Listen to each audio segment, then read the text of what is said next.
मराठा समाजाला आरक्षण जाहीर, कुरुंदवाडमध्ये आनंदोत्सव साजरा। मराठा समाजाला शासनाकडून आरक्षण जाहीर झाल्यानं कुरुंदवाड शहरात उत्साहाचं वातावरण निर्माण झालंय। या ऐतिहासिक निर्णयाचं स्वागत करत बुधवारी सकाळी समाज बांधवांनी शहरातून आनंद उत्सव साजरा केला।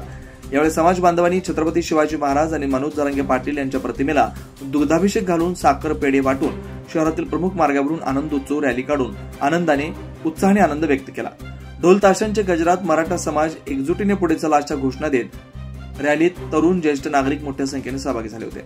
यावेळी जय कडाळे, दादासाहेब पाटील, सुनील कुरुंदवाडे, इक्बाल पटवेगार, बाबासाहेब सावगावे, अभय पाटुकले आदींनी मराठा समाज मोठा भाव असून समाजाच्या मुलामुलींना आरक्षणाची नितांत गरज होती। या आरक्षणाचा फायदा होऊन नोकरी उपलब्ध होऊन त्यांच्या माध्यमातून आर्थिक उन्नती होईल आणि या माध्यमातून इतर व्यवसायाला चालना मिळून बहुजन समाजाला याचा फायदा होणार असल्याचं सांगितलं। समाज बांधवांनी या निर्णयाबद्दल राज्य शासनाचे व विशेषतः मनोज जरांगे पाटील यांचे आभार मानलेत। आरक्षण मिळाल्यानं समाजातील मुलामुलींना शैक्षणिक व नोकरीच्या संधी उपलब्ध होऊन समाजाचा सर्वांगीण उत्कर्ष साधला जाईल अशा भावना यावेळी व्यक्त केल्या। जोरदार घोषणाबाजीनं परिसर दणाणून सोडलेला होता।